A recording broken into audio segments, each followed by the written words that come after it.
How's everybody tonight? Yeah, me too. So, you guys go clubbing? I can tell that a lot of you club. Yeah. You guys club. I don't like the clubs. I find that they're just somewhere for like people you never really wanted to ever see again in high school. That's where they hang out. All of them. For example, one time I was staying there minding my own business on the patio, and this guy comes up to me and he's like, "Hopkins, my boy!" I was like, "I barely know you." He was like, "I've had like 19 beers today, man."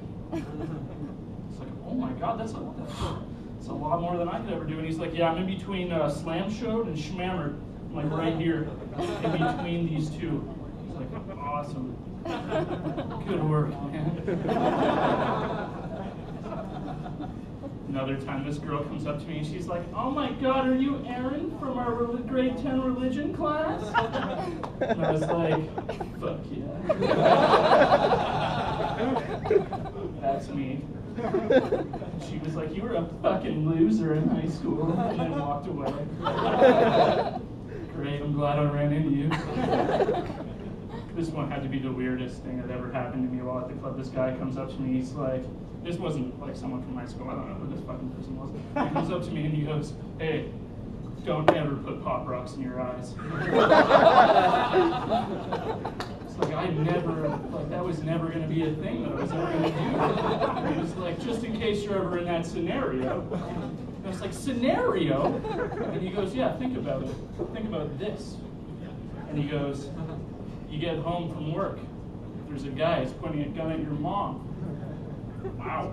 And he goes, "Put those Pop Rocks in your eyes or I'm gonna off your mom." And I went, "That's a specific scenario where I would fucking put Pop Rocks in my eyes." And he goes, "No, that's not the right thing to do in that scenario." And to my amazement, I asked him, "What is the right thing to do, man?" And he goes, "You take your gun out first. And you kill that guy." It's like, "Oh, obviously." And then I'm like, "Then what do you do?" And he's like, "You call the police.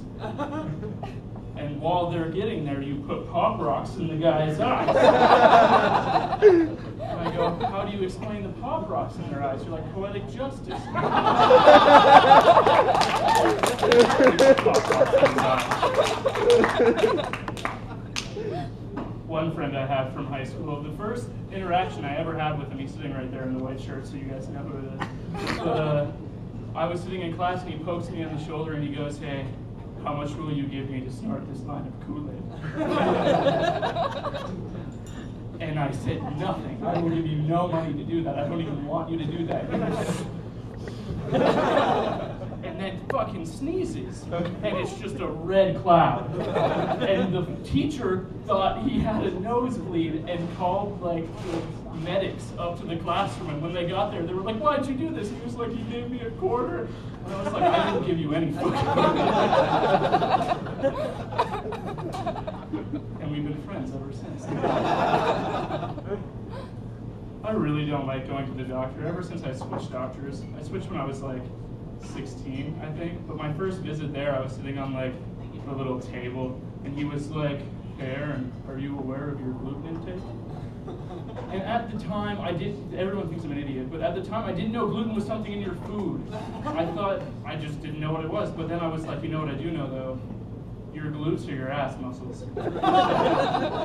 So I thought the doctor was trying to ask me if I was aware of my ass intake. Like I had been getting fucked in the ass and I might not know.